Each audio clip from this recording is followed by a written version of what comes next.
Alhamdulillah, dulu saya seperti saudara-saudara salafi yang lain, aktif mengikuti pengajian-pengajian di mahat-mahat salafi di Jakarta. Merasa diri saya sudah sangat sesuai dengan ajaran Rasulullah, dengan syariat yang murni dan berlandaskan hadis sahih dan kompeten terhadap dakwah tauhid dan sunnah. Ketika melihat kalangan yang maulid, hati saya seakan ada sesuatu yang berkata, dia ahlul bid'ah. Kadang berdoa, mudah-mudahan dia diberi hidayah.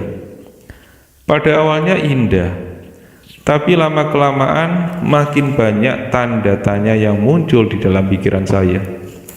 Memang ada sih kajian-kajian yang menarik, tapi tak jarang ada kajian-kajian membahas ikhtilaf.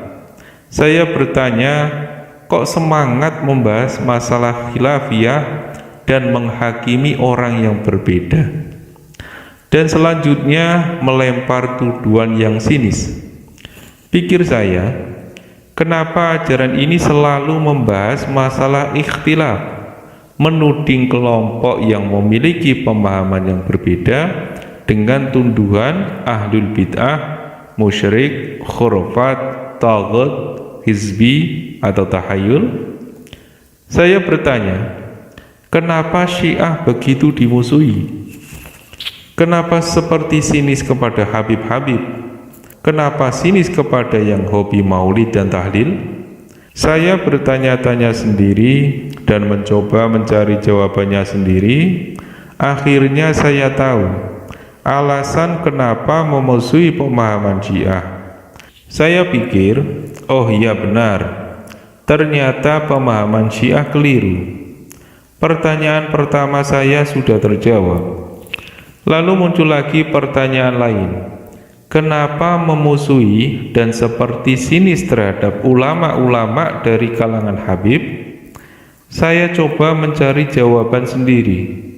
Apa benar Habib-Habib mengajarkan orang untuk musyrik, menyembah kubur dan lain sebagainya?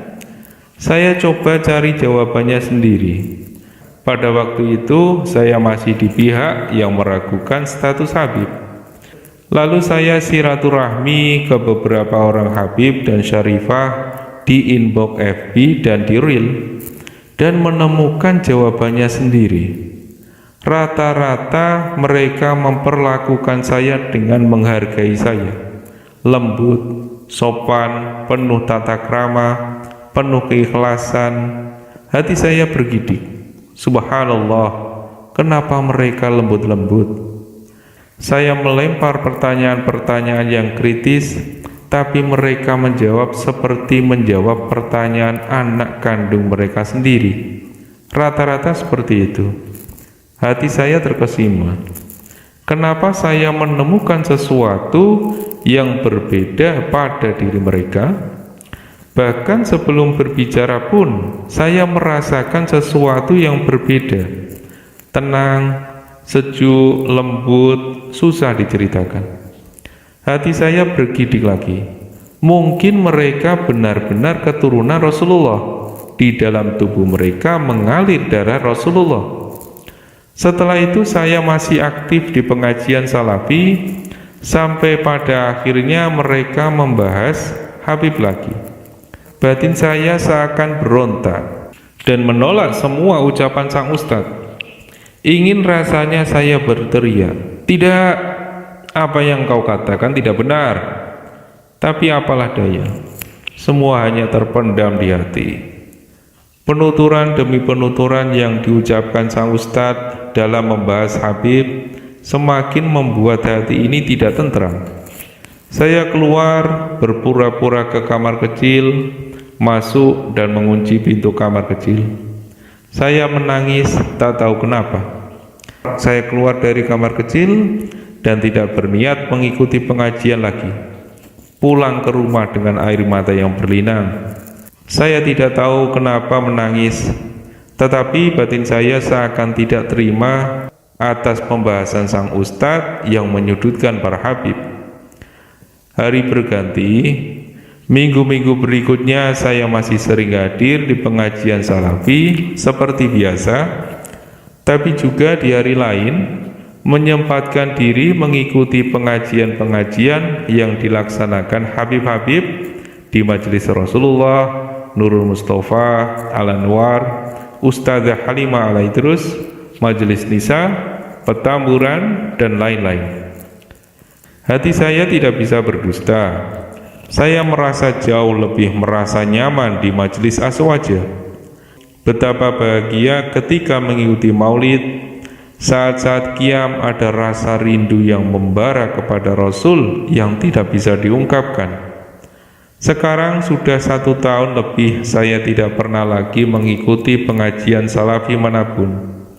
Saya hanya aktif di pengajian Aswaja. Puncak penolakan saya terhadap pemahaman salafi ketika salafi beranggapan bahwa kedua orang tua Rasulullah masuk neraka. Batin saya menolak sekeras-kerasnya, seakan teriakan yang membelah langit. Saya tidak terima jika kedua orang tua Nabi saya dianggap masuk neraka. Hati saya bertanya dan bertanya sendiri. Yang pertama, kenapa melarang tabarruk di makam Nabi? Kedua, kenapa melarang orang bergembira atas kelahiran Nabi? Ketiga, kenapa melarang orang tawasul kepada Nabi? Keempat, kenapa melarang orang membuat syair pujian kepada Nabi sebagai ekspresi ungkapan rasa cinta mereka? Kelima, kenapa peninggalan-peninggalan Nabi seperti rumah Nabi di Saudi seakan tidak terawat? Keenam, kenapa seperti sinis kepada keturunan Nabi? Ketujuh, kenapa menganggap kedua orang tua Rasul masuk neraka? Saya menolak pemahaman ini. Ini bukan cinta Nabi, tapi seperti memusuhi Nabi. Wallahu alam. Semoga Allah mengampuni hamba.